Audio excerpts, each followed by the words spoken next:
ಇವತ್ತು ಬೆಂಗಳೂರಲ್ಲಿ ಸಾಕಷ್ಟು ಸುದ್ದಿಗಳು ಸದ್ದು ಮಾಡಿವೆ. ಪ್ರಿಯಕರನಿಗೆ ಬೆಂಕಿ ಇಟ್ಟ ಪ್ರೇಯಸಿ ಪ್ರೇಮಾಳ ಭಯಾನಕ ಕ್ರೈಮ್ ಕಹಾನಿ ಬಯಲಾಗಿದೆ.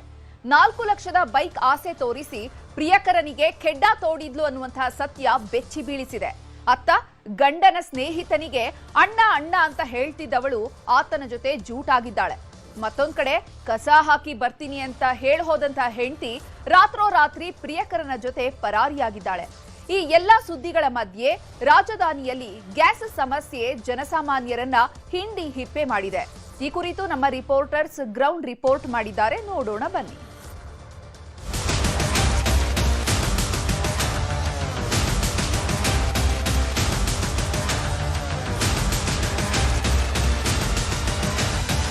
ಇರಾನ್ನಲ್ಲಿ ಯಾವಾಗ ಯುದ್ಧ ಶುರುವಾಯಿತು, ಕಮರ್ಷಿಯಲ್ ಗ್ಯಾಸ್ ಅಭಾವ ಸೃಷ್ಟಿಯಾಯಿತು, ಪೆಟ್ರೋಲ್ ಡೀಸೆಲ್ ದರ ಹೆಚ್ಚಳ ಆಯಿತು. ಅದರ ಜೊತೆಗೆ ಆಟೋಗೆ ಬಳಸುವಂತ LPG ಗ್ಯಾಸ್ಗಳ ಅಭಾವ ಇನ್ನೂ ಹೆಚ್ಚಾಯಿತು. ಇದೀಗ ಡೊಮೆಸ್ಟಿಕ್ ಬಳಕೆ ಮಾಡುವಂತ ಗೃಹ ಬಳಕೆಯ ಗ್ಯಾಸ್ಗಳಿಗೂ ಕೂಡ ಈಗ ಡಿಮ್ಯಾಂಡ್ ಹೆಚ್ಚಾಗ್ತಾ ಇದೆ, ಅಭಾವ ಶುರುವಾಗ್ತಾ ಇದೆ. ಹಾಗಾದ್ರೆ 40 ದಿನಗಳ ನಂತರ ಈಗ ಯುದ್ಧ ಏನೋ ಸದ್ಯ ಸ್ಟಾಪ್ ಆಗಿದೆ, ಮತ್ತೆ ಯುದ್ಧ ಆರಂಭ ಆಗುವಂತ ಚಾನ್ಸಸ್ ಇದೆ. 40 ದಿನಗಳ ನಂತರ ಪರಿಸ್ಥಿತಿ ಹೇಗಿದೆ, ಈ ಕುರಿತಾದಂತಹ ರಿಪೋರ್ಟ್ ಇಲ್ಲಿದೆ ನೋಡಿ.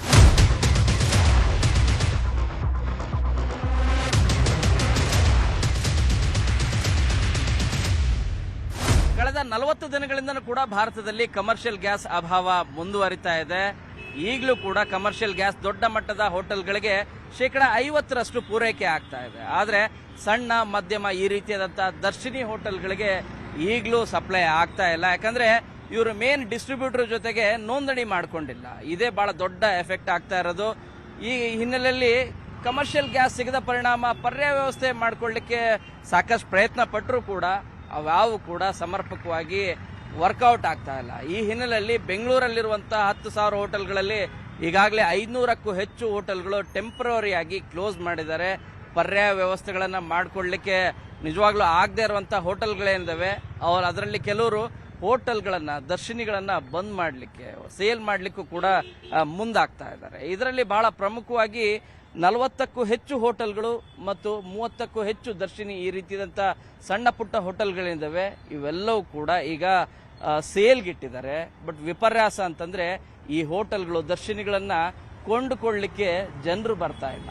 ಆ ರೀತಿಯಾದಂಥ ಪರಿಸ್ಥಿತಿ ನಿರ್ಮಾಣ ಆಗಿರೋದು. ಸದ್ಯ ಯುದ್ಧ ಏನೋ ಕದನ ವಿರಾಮ ಆಗಿದೆ, ಮಾತುಕತೆ ನಡೀತಾ ಇದೆ. ಒಂದು ವೇಳೆ ಏನಾದರೂ ಮಾತುಕತೆ ವಿಫಲ ಆಗಿ ಮತ್ತೆ ಯುದ್ಧ ಶುರುವಾಯಿತು ಅನ್ನೋದಾದ್ರೆ ಮೊದಲೇ ಹೋಟೆಲ್ ಉದ್ಯಮ 1000 ಕೋಟಿ ಸಂಕಷ್ಟದಲ್ಲಿದೆ ಬೆಂಗಳೂರು ಒಂದರಲ್ಲೇ. ಇನ್ನು ರಾಜ್ಯಾದ್ಯಂತ, ಇನ್ನು ದೇಶಾದ್ಯಂತನೂ ಕೂಡ ಇದೇ ರೀತಿಯಾದಂಥ ಪರಿಸ್ಥಿತಿ ಯುದ್ಧ ಏನಾರ ಮುಂದುವರೆದ್ರೆ ಭಾರತದಲ್ಲಿ ಇನ್ನೂ ಕೂಡ ಬಹಳ ದೊಡ್ಡ ಸಮಸ್ಯೆ ಅಂತೂ ಖಂಡಿತ ಕಟ್ಟಿಟ್ಟ ಬುತ್ತಿ.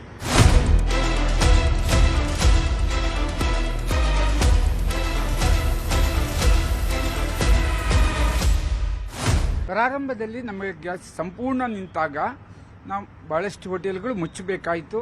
ಮೆನುವನ್ನು ಕಡಿತ ಮಾಡಿದ್ರು, ಅದಲ್ಲದೆ ಸಮಯದ ಅವಧಿಯನ್ನು ಕಡಿತ ಮಾಡಿದ್ರು. ಅದರ ಜೊತೆಗೆ ನಮಗೆ ಪ್ರವಾಸಿಗರ ಸಂಖ್ಯೆನೂ ಕಡಿಮೆ ಆಗಿರುವುದರಿಂದ ಅಂದಾಜು ಕಳೆದ 40 ದಿವಸಗಳಲ್ಲಿ ನಮ್ಮ ಉದ್ಯಮಕ್ಕೆ 1,000 ಕೋಟಿಯಷ್ಟು ವ್ಯವಹಾರ ನಷ್ಟವಾಗಿದೆ. ಕೆಲವೊಂದು ಹೋಟೆಲ್ಗಳು ಮಾರಾಟಕ್ಕೆ ರೆಡಿ ಇದೆ. ಎಷ್ಟು ಪ್ರಮಾಣ? ಕೆಲವು ಕಾರಣದ ಅದು ಇವಾಗ ನನ್ನ ಲೆಕ್ಕ ಪ್ರಕಾರ ಸುಮಾರು 30ರಿಂದ 35 ಹೋಟೆಲ್ಗಳು ಮಾರಾಟಕ್ಕೆ ಬೆಂಗಳೂರಿನಲ್ಲಿ ರೆಡಿ ಇದೆ. ಅದು ಕೆಲವೊಂದು ಬೇರೆ ಬೇರೆ ಕಾರಣಗಳಿಗೆ, ಕರೆಂಟ್ ಬಿಲ್ ಜಾಸ್ತಿ ಆಗಿದೆ, ವ್ಯಾಪಾರ ಕುಸಿತವಾಗಿದೆ, ಅದರ ಜೊತೆ ಇತರ ಖರ್ಚು ವೆಚ್ಚಗಳು ಜಾಸ್ತಿ ಆಗಿದೆ, ಬಿಲ್ಡಿಂಗ್ ಬಾಡಿಗಳಿಗೆ ಜಾಸ್ತಿ ಆಗಿದೆ, ಕಾರ್ಮಿಕರ ಸಂಬಳ ಜಾಸ್ತಿ ಆಗ್ತಾ ಇದೆ. ಇವೆಲ್ಲವೂ ಸೇರಿ ವ್ಯಾಪಾರ ಒಂದು ಕಡೆ ಕಡಿಮೆ ಆಗುವುದರಿಂದ ಅವು ಮಾರಾಟಕ್ಕೆ ಇರುತ್ತದೆ. ಸರ್, ಕಮರ್ಷಿಯಲ್ ಗ್ಯಾಸು ಬರ್ತಾ ಇದೆ, ಕೆಲವರೆಲ್ಲ ಇಶ್ಯೂ ಮಾಡ್ತಾ ಇದ್ದಾರೆ, ಹೋಟೆಲ್ಗಳಿಗೂ ಸಪ್ಲೈ ಆಗ್ತಾ ಇದೆ. ಬಟ್ ನಮ್ಮಲ್ಲಿ ಅಂತ ಇದು ಏನು ಬಿಸ್ನೆಸ್ ಇಲ್ಲ. ಆ್ಯಕ್ಚುಲಾಗಿ ಹೇಳೋದಾದ್ರೆ ನಾವು ಕಮರ್ಷಿಯಲ್ ಸಿಲಿಂಡರ್ ಮೇಲೆ ಡಿಪೆಂಡ್ ಆಗಿಲ್ಲ. ಜನ ಎದುರ್ಕೊಂಡು ಬುಕ್ಕಿಂಗ್ ಮಾಡ್ತಾನೆ ಇದ್ದಾರೆ, ಆದ್ರೂ ಬುಕ್ಕಿಂಗ್ ಆಗಲ್ಲ ಅವ್ರಿಗೆ. ಇವತ್ತು ನಾನು ತಗೊಂಡಿದ್ದ ಸಿಲಿಂಡರ್ನ ಇನ್ನು 25 ಡೇಸ್ ಆದ್ಮೇಲೆ ಬುಕ್ ಆಗೋದು.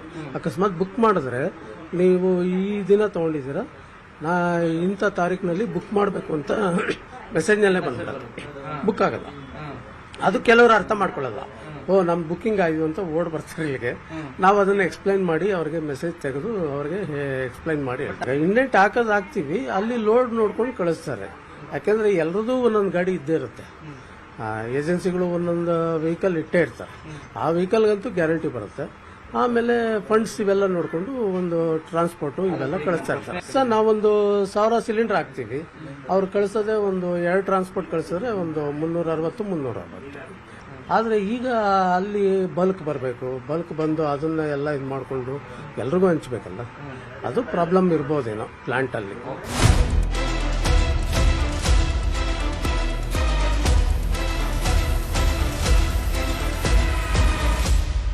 ಹಾಗಾದ್ರೆ LPG ಗ್ಯಾಸ್ ಬಳಕೆ ಮಾಡುವಂತ ಆಟೋ ಚಾಲಕರ ಪರಿಸ್ಥಿತಿ ಹೇಗಿದೆ? ಈ ಕುರಿತಾದಂತ ರಿಪೋರ್ಟ್ ಮುನಿರಾಜುವಿಂದ.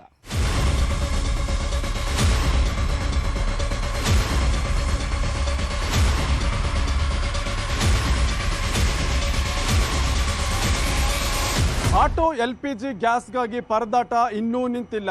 ತಿಂಗಳು ಕಳೆದರೂ ಕೂಡ ಗ್ಯಾಸ್ ಬಂಕ್ಗಳ ಮುಂದೆ ಆಟೋಗಳ ಕ್ಯೂ ಕಡಿಮೆನೇ ಆಗ್ತಾ ಇಲ್ಲ.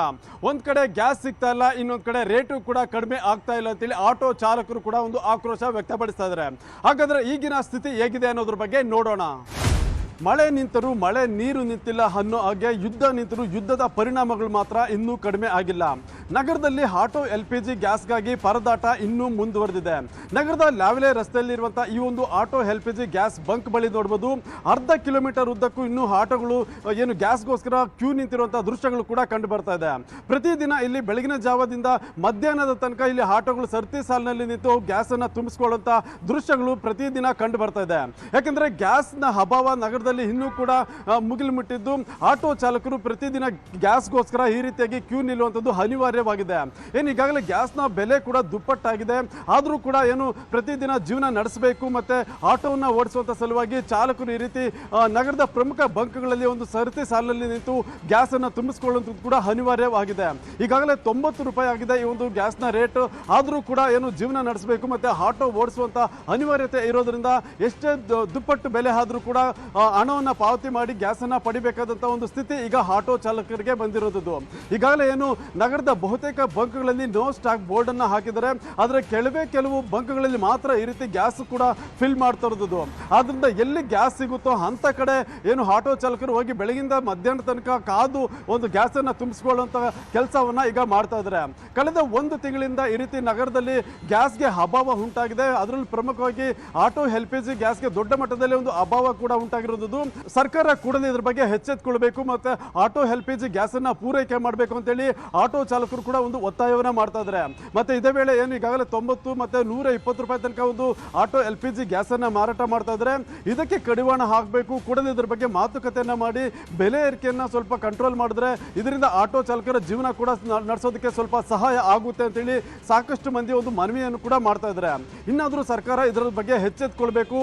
ಏನು ಗ್ಯಾಸ್ನ ಅಭಾವ ಒಂದು ಕಡೆ ಆದರೆ ಮತ್ತೊಂದು ಕಡೆ ದುಬಾರಿ ಬೆಲೆಯಿಂದ ಸಾಕಷ್ಟು ತೊಂದರೆಗಳು ಕೂಡ ಆಗ್ತಾ ಇದೆ. ದುಡಿಯುವಂಥ ದುಡ್ಡಿನಲ್ಲಿ ಆಟೋ LPGಗೋಸ್ಕರ ಸಾಕಷ್ಟು ಹಣವನ್ನು ಖರ್ಚು ಮಾಡಿದ್ರೆ ಮನೆಗೆ ಏನು ಕೊಂಡೊಯ್ಬೇಕು ಅಂತೇಳಿ ಆಟೋ ಚಾಲಕರ ಒಂದು ಪ್ರಶ್ನೆ ಕೂಡ ಆಗಿರುವಂಥದ್ದು.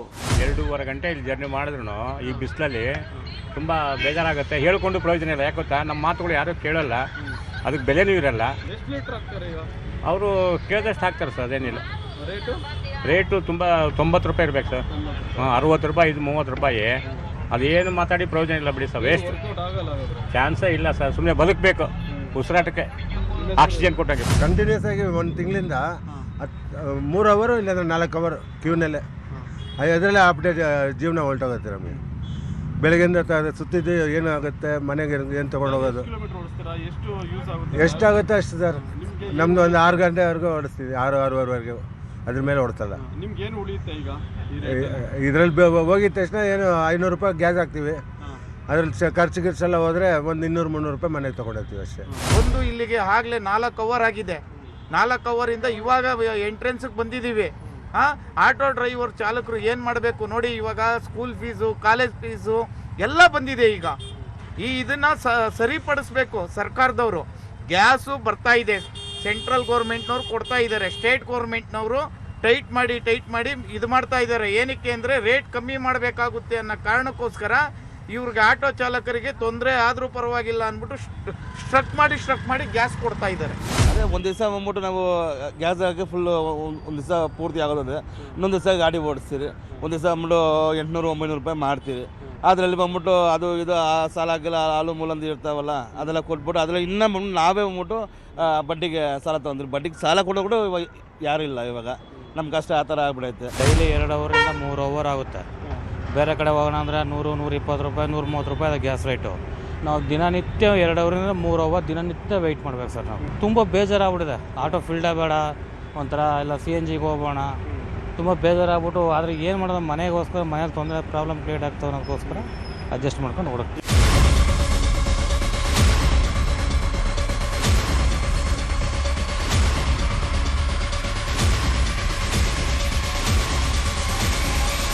ಇದು ಆಟೋ LPG ಪರಿಸ್ಥಿತಿ. ಆದರೆ ಇನ್ನು ಗೃಹ ಬಳಕೆ ಸಿಲಿಂಡರ್ನ ಸ್ಥಿತಿಗತಿ ಏನು ಅನ್ನೋದ್ರ ಬಗ್ಗೆ ಪ್ರಗತಿ ಹೇಳ್ತಾರೆ, ನೋಡೋಣ.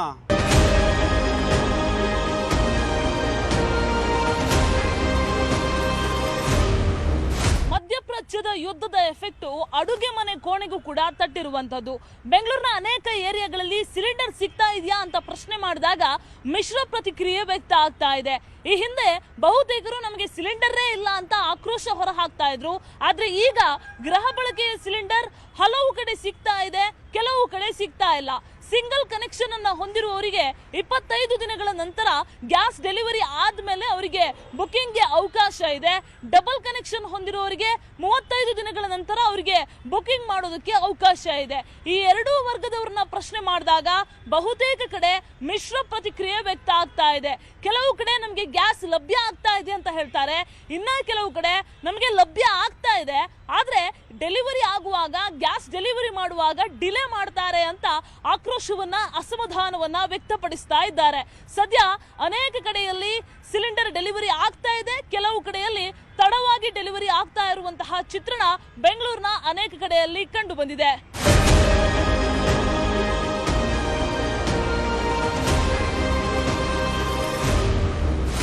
ಇನ್ನು CNG ಸಮಸ್ಯೆ ಯಾವ ರೀತಿಯಾಗಿದೆ, ಸಿಲಿಕಾನ್ ಸಿಟಿಯಲ್ಲಿ ಇದರಿಂದ ಏನೇನ್ ಪರದಾಟವನ್ನ ಜನ ಅನುಭವಿಸ್ತಾ ಇದ್ದಾರೆ, ಇದರ ಗ್ರೌಂಡ್ ರಿಯಾಲಿಟಿಯನ್ನ ಮಂಜು ಆರ್ಯ ಕೊಡ್ತಾ ಹೋಗ್ತಾರೆ, ಕೇಳಿ.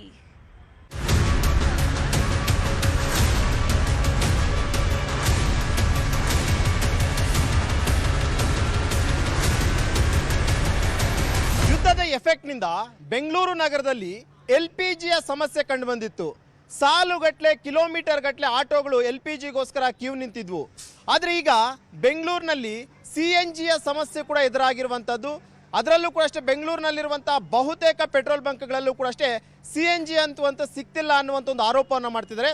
ಹಾಗಾದರೆ ನಿಜಕ್ಕೂ ಕೂಡ ಅಷ್ಟೇ CNGಯ ಸಮಸ್ಯೆ ಇದೆಯಾ ಇಲ್ವಾ ಅನ್ನುವಂಥದ್ದನ್ನು ಇವತ್ತು ನಾನು ತೋರಿಸ್ತೀನಿ.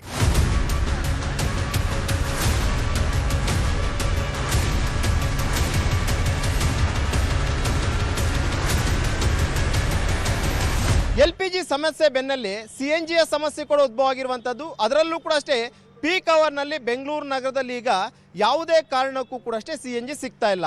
ಯಾಕಂದರೆ ಈ ದೃಶ್ಯದಲ್ಲೂ ಕೂಡ ನೀವು ನೋಡ್ತಾ ಇರ್ಬೋದು, ಬಹುತೇಕ ಪೆಟ್ರೋಲ್ ಬಂಕ್ಗಳಲ್ಲಿ CNG ಇಲ್ಲ ಅನ್ನುವಂಥದ್ದನ್ನು ಕೂಡ ಹಾಕಿದರೆ. ಅದರಲ್ಲೂ ಕೂಡ ಅಷ್ಟೇ ಪೀಕ್ ಅವರಲ್ಲಿ ಬೆಳಿಗ್ಗೆ 9 ಗಂಟೆಯಿಂದ 11:30 ಮತ್ತು ಸಂಜೆ 5 ಗಂಟೆಯಿಂದ 7:30ವರೆಗೂ ಕೂಡ ಅಷ್ಟೇ ಯಾವುದೇ ಕಾರಣಕ್ಕೂ ಕೂಡ ನಾವು CNG ಹಾಕಲ್ಲ ಅಂತ ಹೇಳಿದರೆ. ಯಾಕಂದರೆ ಪೊಲೀಸ್ ಇಲಾಖೆಯಿಂದಲೂ ಕೂಡ ಈಗಾಗಲೇ ಸ್ಟ್ರಿಕ್ಟಾಗಿ ಹೇಳಿರುವಂಥದ್ದು, ಪೀಕ್ ಅವರಲ್ಲಿ ಅಂದರೆ ಯಾವಾಗ ಹೆಚ್ಚಿನ ಸಂಖ್ಯೆಯಲ್ಲಿ ವೆಹಿಕಲ್ ಓಡಾಡುತ್ತೆ ಆ ಟೈಮ್ನಲ್ಲಿ ಯಾವುದೇ ಕಾರಣಕ್ಕೂ ಕೂಡ CNG ಹಾಕ್ಸ್ಬೇಡಿ. CNG ಹಾಕೋ ನಿಟ್ಟಿನಲ್ಲಿ ಸಾಲಗಟ್ಟಿ ನಿಂತಿರ್ತಾರೆ, ಟ್ರಾಫಿಕ್ನ ಸಮಸ್ಯೆ ಎದುರಾಗುತ್ತೆ, ಬೇರೆ ವೆಹಿಕಲ್ಗೂ ತೊಂದರೆ ಆಗುತ್ತೆ ಅಂತ ಹೇಳಿದರು. ಆ ಒಂದು ಕಾರಣಕ್ಕೋಸ್ಕರನೂ ಕೂಡ ಅಷ್ಟೇ ಸಂಜೆ ಟೈಮು ಮತ್ತು ಬೆಳಿಗ್ಗೆ ಟೈಮ್ನಲ್ಲಿ ಯಾವುದೇ ಕಾರಣಕ್ಕೂ ಪೆಟ್ರೋಲ್ ಬಂಕ್ಗಳಲ್ಲಿ CNG ಅನ್ನುವಂಥದ್ದು ಹಾಕೋದಿಲ್ಲ ಅನ್ನುವಂಥ ಬೋರ್ಡ್ಗಳನ್ನು ಕೂಡ ಹಾಕಿದ್ದಾರೆ. ಆದರೂ ಕೂಡ ನೋಡ್ತಾ ಇರ್ಬೋದು, ಸಾಕಷ್ಟು ಸಂಖ್ಯೆಯಲ್ಲಿ CNGಗೋಸ್ಕರ ವೆಯ್ಟ್ ಮಾಡ್ತಾ ಇದ್ದಾರೆ. ಯಾಕಂದರೆ 5 ಗಂಟೆ ಕ್ಲೋಸ್ ಮಾಡಿದ್ರೆ ಮತ್ತೆ 7:30ಗೆ ಓಪನ್ ಮಾಡುವಂಥದ್ದು. ಆದರೂ ಕೂಡ ಅಷ್ಟೇ 7:30ವರೆಗೂ ಆದರೂ ಕೂಡ ಪರವಾಗಿಲ್ಲ, ಹಾಕ್ಸ್ಕೊಂಡೇ ಹೋಗ್ತೀವಿ ಅಂತಲೂ ಕೂಡ ಅಷ್ಟೇ ಒಂದಷ್ಟು ಜನ ಕ್ಯೂ ಅಲ್ಲಿ ನಿಂತಿರುವಂಥದ್ದು ಕೂಡ ನೋಡ್ತಾ ಇರ್ಬೋದು. ಯಾಕಂದರೆ ಅವರು ತುಂಬ ದೂರ ಹೋಗಬೇಕಾಗಿರುತ್ತೆ. ನಮಗೇನಾದ್ರು CNG ಇಲ್ಲ ಅಂತಂತಂದರೆ ಎಗೇನ್ ಪೆಟ್ರೋಲಲ್ಲಿ ಓಡಿಸ್ಬೇಕು, ಪೆಟ್ರೋಲಲ್ಲಿ ಓಡಿಸಿದ್ರೆ ಅಷ್ಟೊಂದು ನಮಗೆ ಮೈಲೇಜ್ ಬರೋದಿಲ್ಲ. ಆ ಒಂದು ನಿಟ್ಟಿನಲ್ಲಿ CNGನ ನಾವು ಹಾಕ್ಸ್ಕೊಂಡೇ ಹೋಗ್ತೀವಿ ಅಂತ ಹೇಳ್ತಿದ್ದಾರೆ. ಇನ್ನೊಂದಷ್ಟು ಜನ ವಾಗ್ವಾದಕ್ಕೂ ಕೂಡ ಈಗಾಗಲೇ ಮುಂದಾಗಿರುವಂಥ ನೋಡ್ತಾ ಇರ್ಬೋದು. ಪೊಲೀಸರ ಜೊತೆನೂ ಕೂಡ ಅಷ್ಟೇ ಒಂದಷ್ಟು ಜನ ವಾಗ್ವಾದವನ್ನು ಮಾಡ್ತಾ ಇದ್ದಾರೆ. ಯಾಕಂದರೆ 5 ಗಂಟೆಗೆ ಕ್ಲೋಸ್ ಮಾಡಿಕೊಂಡ್ರೆ ಮತ್ತೆ 7:30ವರೆಗೂ ನಾವು ಏನು ಮಾಡಬೇಕು, 2.5 ಗಂಟೆಗಳ ಕಾಲ ನಾವು ಹೆಂಗೆ ದುಡಿಮೆ ಇಲ್ಲದೆ ಹೆಂಗಿರಬೇಕು, ದಯವಿಟ್ಟು ನಮಗೆ ಒಳಗಡೆ ಬಿಡಿ, CNG ಹಾಕ್ಸ್ಕೊಳ್ಳೋದಕ್ಕೆ ಅದಕ್ಕೆ ಪರ್ಮಿಷನ್ ಅನ್ನು ಕೊಡಿ ಅನ್ನೋದು ಕೂಡ ಈಗಾಗಲೇ ವಾಗ್ವಾದ ಮಾಡುವಂಥ ಒಂದು ಕೆಲಸವನ್ನು ಮಾಡ್ತಾ ಇರುವಂಥದ್ದು. ಒಟ್ಟಿನಲ್ಲಿ ಬೆಂಗಳೂರು ನಗರದಲ್ಲಿ ಇಷ್ಟು ದಿನವೂ ಕೂಡ LPGಯ ಸಮಸ್ಯೆಯನ್ನು ಕಂಡಿತ್ತು. LPG ಇಲ್ಲದೆ ಆಟೋದವರು ಕೂಡ ಅಷ್ಟೇ ಕಿಲೋಮೀಟರ್ ಗಟ್ಟಲೆ ನಿಲ್ಲುವಂಥ ಸ್ಥಿತಿ ಎದುರಾಗಿತ್ತು. ಈ ಬೆನ್ನಲ್ಲಿ ಈಗ ಬೆಂಗಳೂರಿನಲ್ಲಿ CNGಯ ಸಮಸ್ಯೆಗಳು ಉದ್ಭವ ಆಗ್ತಾ ಇದ್ದು. ಅದರಲ್ಲೂ ಕೂಡ CNG ಬೇಕು ಅಂತಂದರೆ 2-3 ಗಂಟೆಗಳ ಕಾಲ ಕಾಯುವಂಥ ಸ್ಥಿತಿ ಇವತ್ತು ಬೆಂಗಳೂರು ನಗರದಲ್ಲಿ ನಿರ್ಮಾಣವಾಗಿದೆ. ಇದೆ ಸರ್, ಸ್ಟಾಕ್ ಭಾಳ ಸ್ವಲ್ಪ ಕಡಿಮೆ. ಮೊದಲಿಗೆ ಹೋಲಿಕೆ ಮಾಡ್ಕೊಂಡ್ರೆ ಈಗ ಸ್ಟೇಷನ್ಸ್ ಸ್ವಲ್ಪ ಜಾಸ್ತಿ ಇದ್ದಾವೆ, ಹಂಗೇನಿಲ್ಲ. ಬಟ್ ಲೈನ್ಸ್ ಜಾಸ್ತಿ. ಈಗ ಟೈಮಿಂಗ್ ಬೇರೆ ಮಾಡಿಟ್ಟಿದ್ದಾರಂತ. ಹಾಂ, ಟೈಮಿಂಗ್ ಮಾಡಿ. ಎಷ್ಟೊತ್ತಿಂದ ಎಷ್ಟೊತ್ತರಗುತ್ತೆ? ಈಗ ಇಲ್ಲಿ 5 ಗಂಟೆಯಿಂದ ಕ್ಲೋಸ್ ಅಂತಿದೆ. ಕರೆಕ್ಟಾಗಿ ಟೈಮ್ ನೋಡಿರಲಿಲ್ಲ ಅವರು, ಅವಾಗೆ ಬಂದ್ ಮಾಡಿದ್ದಾರೆ. ಎಷ್ಟೊತ್ತಿಂದ ವೇಟ್ ಮಾಡಿದ್ರು. ಲಾಂಗ್ ಹೋಗ್ಬೇಕು, ಲೇಡೀಸ್ ಇದ್ದಾರೆ ಒಳಗಡೆ. ಅರ್ಥ ಮಾಡ್ತಾನೆ ಅವರು, ಅರ್ಥ ಮಾಡ್ಕೋಬೇಕು. ಅವಾಗಲೇ ಇನ್ನೂ 5 ಗಂಟೆ ಆಗಲಿ ಆಗಲೇ ನಿಲ್ಲಿಸ್ಬಿಟ್ಟಿದ್ದಾರೆ. ಅವ್ರು ಟೈಮ್ ಹೇಳಿದ್ದಾರೆ, ಅದು ಮುಗ್ದ್ಮೇಲೆ ಬಿಡಬೇಕು, ನಿಲ್ಲಿಸ್ಬೇಕು ತಾನೆ. ಅಡ್ವಾನ್ಸೇ ನಿಲ್ಲಿಸಿದ್ದಾರೆ ಅವರು. CNG ಪ್ರಾಬ್ಲಮ್ ಆಗ್ತಿದೆ. ಈಗ ಪ್ರೆಜರ್ ಇದ್ರೂ ಹಾಕಲ್ಲ, ಸುಮ್ಮನೆ ಬಂದು ಕಳಿಸ್ತಾರೆ ಆ ಕಡೆ ಈ ಕಡೆ. ಈ ಕಡೆ ಡ್ಯೂಟಿಗಳು ಆಯ್ತಿಲ್ಲ, ಈ ಕಡೆ ಬಿಸಿಲು ಬೇರೆ, ಮೈಲೇಜ್ಗಳು ಬರ್ತಾಯಿಲ್ಲ ಕಾರ್ಗಳು. ಈಗ ಹೋಟ್ಲಿಗೆ ಹೋಯ್ತು ನೀವು ಊಟ ಮಾಡಮ್ಮ ಅಂದರೆ 100 ರೂಪಾಯಿ ಇರೋದಕ್ಕೆ 200 ರೂಪಾಯಿ ತಗೋತಾ ಇದ್ದಾರೆ. ಇಲ್ಲಿ ಏರ್ಪೋರ್ಟ್ ಇಲ್ಲಿಂದ ಪಿಕಪ್ ಬೀಳುತ್ತೆ ಅಂತ ತಿಳ್ಕೊಳ್ಳಿ, ಮೊದಲೆಲ್ಲ 1000 ರೂಪಾಯಿ ಬೀಳ್ತಿತ್ತು. ಈಗ ಹೋದ್ರೆ ಬರೀ 700 ರೂಪಾಯಿ 500 ರೂಪಾಯಿ ಮಾಡಿದ್ದಾರೆ.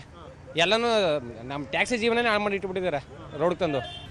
I don't know exactly because I have seen some here like LPG issues and all that. CNG it's available, but sometimes it's like that we have to wait for it so long. ಬಂಕಲ್ಲಿ ಇದೊಂದು problem ಆಗಿದೆ. ನಮ್ಗೆ CNG ಎಲ್ಲ ಕಡೆನೂ ಸ್ವಲ್ಪ ಸಿಗ್ತಾ ಇದೆ. But ಈ ಬಂಕಲ್ಲಿ ಮಾತ್ರ ಈ ಥರ ಟೈಮಿಂಗ್ಸ್ ಮಾಡೋರು. ಇಲ್ಲ ಅಂದ್ರೆ ಲೈಸೆನ್ಸ್ ಕೊಡಬಾರ್ದು, ಕ್ಲೋಸ್ ಮಾಡಿಸ್ಬಿಡ್ಬೇಕು ಅಲ್ವಾ. ಇಷ್ಟವರು ಯಾರಿಗೆ ಗೊತ್ತಿರುತ್ತೆ? ಕ್ಯಾಬ್ ಡ್ರೈವರ್ಸ್ಗಳು ಸುಮಾರು ಜನ ಬರ್ತಾ ಇರ್ತಾರೆ, ಹೋಗ್ತಾ ಇರ್ತಾರೆ. ಇವ್ರಿಗೆ ಈ ಪರ್ಟಿಕ್ಯುಲರ್ ಬಂಕ್ ಇರೋದೇ 24 hours ರನ್ನಿಂಗ್ ಅಂತ. ಅದರಲ್ಲಿ ಯಾರೋ DCP ಅವ್ರದ್ದು ಆರ್ಡ್ರ್ ಆಗಿದೆ ಅಂತ ಆ ಅಮ್ಮ ಹೇಳ್ತಾರೆ. ಈಗ ನಾವು ಈಗ ಗ್ಯಾಸ್ ಇಲ್ಲ, CNG ಇಲ್ಲ ಅಂತಂದ್ರೆ ಗಾಡಿ ಮೂವ್ ಆಗಲ್ಲ. ನಾವು ಅಲ್ಲೇ ನಿಲ್ಲಿಸ್ಬೇಕು, ನಾವೇನು ಮಾಡಲಿ?